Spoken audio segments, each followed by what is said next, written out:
dia, boa tarde, boa noite, certo? Porque eu não sei em que horário que vocês vão visualizar essa videoaula, certo?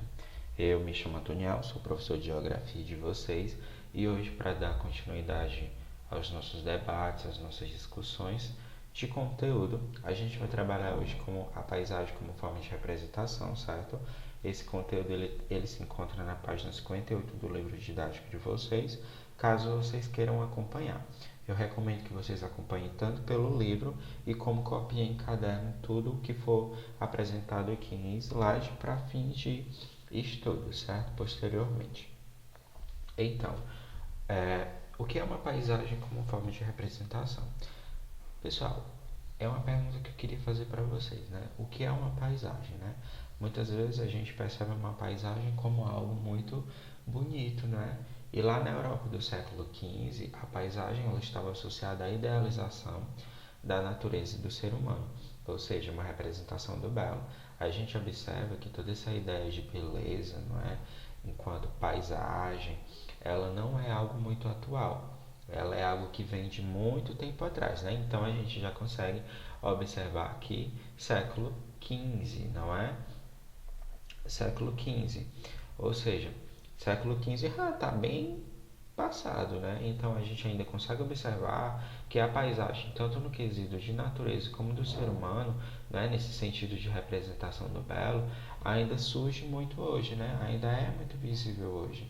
Então, como por exemplo, a gente observar a idealização da natureza enquanto uma paisagem bonita seria uma paisagem muito verde, não é? Como por exemplo em períodos de inverno a gente consegue observar que a paisagem da natureza ela muda muito porque devido às chuvas, né, os períodos de inverno, tudo fica muito verde, as árvores crescem, as flores florescem, né? E quando a gente pensa o ser humano no sentido de paisagem, é no sentido de modelo, certo? No sentido de modelo padrão a ser seguido. E como a gente pensa essa condição, né, de paisagem enquanto ser humano? Hoje a gente sabe que existem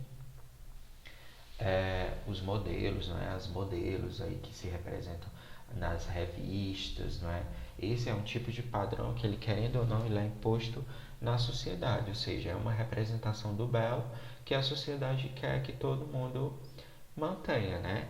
Mas com o passar dos tempos, a paisagem ela se modificou e passou a englobar mais elementos culturais, ou seja, durante os séculos XIX e XX, as paisagens elas eram influenciadas pela história econômica, cultural e ideológica de cada época. Mas como assim, Antônio? História econômica, cultural e ideológica de cada época? Quando a gente pensa em história econômica, nós podemos pensar os grandes prédios que são antigos, que traziam um tipo de representação econômica para aquela época. Mas em que sentido? Antigamente, né, nos períodos dos reis, né, dos príncipes, não que não exista hoje, porque ainda existem, né, reis e rainhas em alguns espaços, existiam os castelos como forma de representar um poder, de representar uma economia de poder. E isso ele era representado nas paisagens, certo? Antigamente, as paisagens, né, desenhadas representavam os castelos como uma forma de poder, de mostrar que há uma economia forte e bem poderosa daquela época, certo? Espero que esteja dando para entender, pessoal. E o conceito de paisagem para a geografia? Na ciência geográfica, a percepção e o estudo da paisagem está ligado à escala espacial, ou seja, paisagem natural ou cultural e humanizada. A gente falou em sala sobre dois tipos de paisagem, né? Que era a paisagem natural, que é todo aquele tipo de paisagem que a própria natureza fornece, e a paisagem artificial. Mas o livro de vocês, ele trata do termo cultura, não é, de paisagem cultural ou paisagem humanizada. Observe essa barra aqui, ó. Ela não é, ela visa só separar, mas tanto o sentido cultural como humanizado, ela representa a mesma coisa, certo?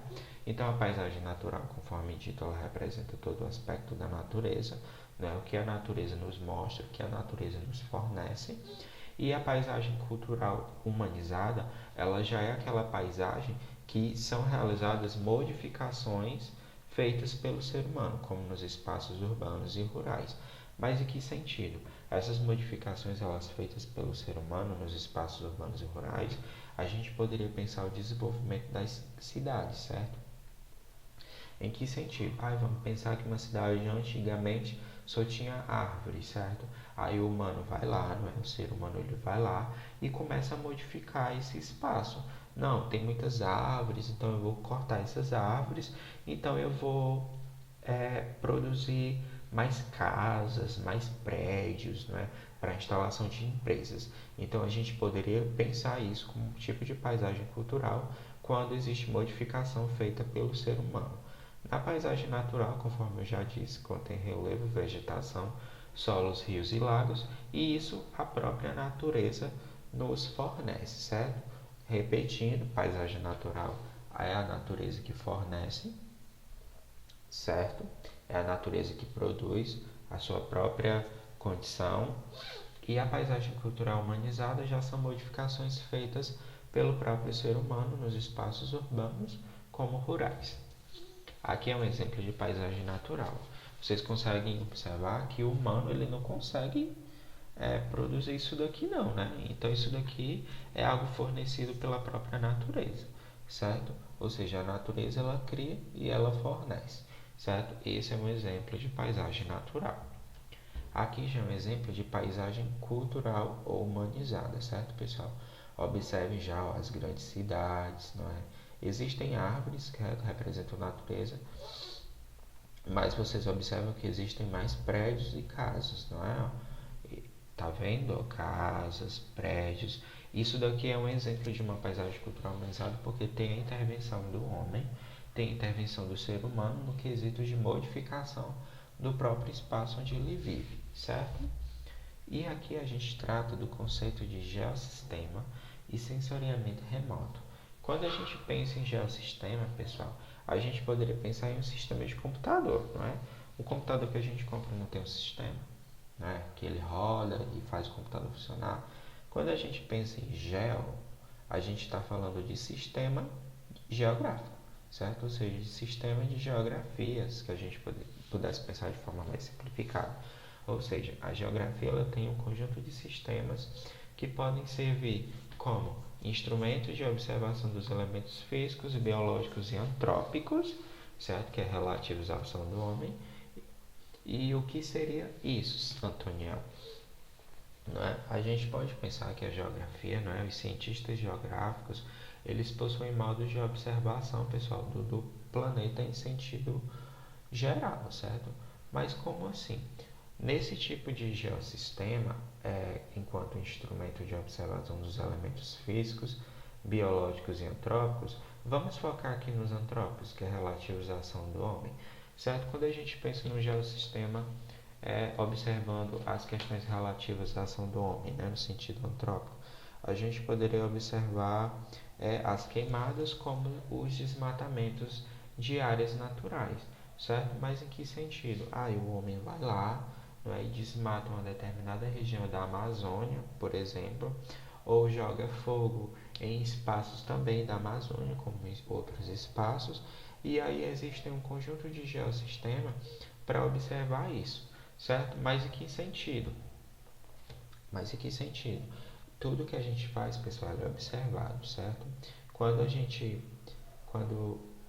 bem recentemente teve uma discussão mundial sobre as queimadas na Amazônia, né? Eu espero que vocês lembrem disso.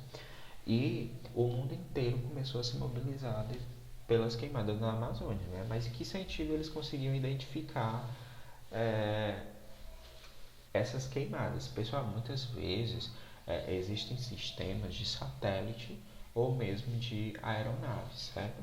As aeronaves elas costumam voar pelas regiões e analisar, mas também os satélites eles acabam que identificando pontos de todo o planeta e isso é analisado por um conjunto de cientistas, certo? Só que essa questão a gente vai falar somente na próxima aula, que é sobre sensoriamento remoto, certo? A gente vai falar sobre fotografias aéreas e imagens de satélite nas quais podem ampliar a área de abrangência. Ou seja, essa prática do sensoriamento remoto, ela serve para analisar muitos espaços, né? ou seja, ampliando a área de abrangência. Então vamos pensar que um satélite que está lá no universo, que está lá em cima, ele pudesse analisar a cidade de Acarape, certo? Se a cidade de Acarape ela fosse assim uma grande cidade, a gente pudesse pensar que Acarape contemplasse boa parte da Amazônia. Só um exemplo, certo, pessoal? Aí a gente poderia ver que as queimadas, por exemplo, praticadas por pessoas daqui da cidade, pudessem ser vistas pelas fotografias aéreas ou imagens de satélites. Isso é um tipo de sensoriamento remoto e também de geossistema, certo, pessoal? Que são tipos de formas de ter controle do espaço geográfico na forma de manter a natureza em seu devido lugar, certo? Observando sempre os elementos físicos, biológicos e antrópicos. Isso é algo bom, é algo muito bom, é algo muito excelente, porque ele serve como mapa de controle, certo? Mas em que sentido mapa de controle? Porque se tem alguém observando que existe algo errado no planeta, em determinadas regiões, é, existem pessoas, não é, que vão agir no modo de que aquele problema ele acabe. Né? Tanto é que quando a Amazônia ela começou naquele processo de queimadas e de desmatamento, o mundo inteiro ele se mobilizou no sentido de que houvesse uma finalização daquele processo que estava desmatando toda a Amazônia. Não é? Então houveram as doações de dinheiro para diversas organizações e claro, pessoal, o discurso ele envolve muita relação de poder. A gente conseguiu observar que muitos países, não é, eles através de seus discursos permitiram a gente perceber que existia não só interesse, mas que no sentido de preservação da própria Amazônia, né? Porque a Amazônia é um espaço territorial muito vasto e, querendo ou não, ela influencia muito no nosso clima brasileiro e, claro, devido às suas árvores, ela produz oxigênio. Certo, pessoal? Então, essa condição do sensoriamento remoto, quanto essas fotografias aéreas, imagens de satélites para ampliar a área no sentido de controle, né, analisando os elementos físicos, biológicos e antrópicos, a gente vai ver com mais cautela na nossa próxima aula, certo? Eu espero que vocês tenham entendido o conteúdo de hoje e, caso de dúvida, vocês podem entrar em contato via WhatsApp e o Classroom, certo? Cuidem-se e não saiam de casa, por favor. Tchau, tchau.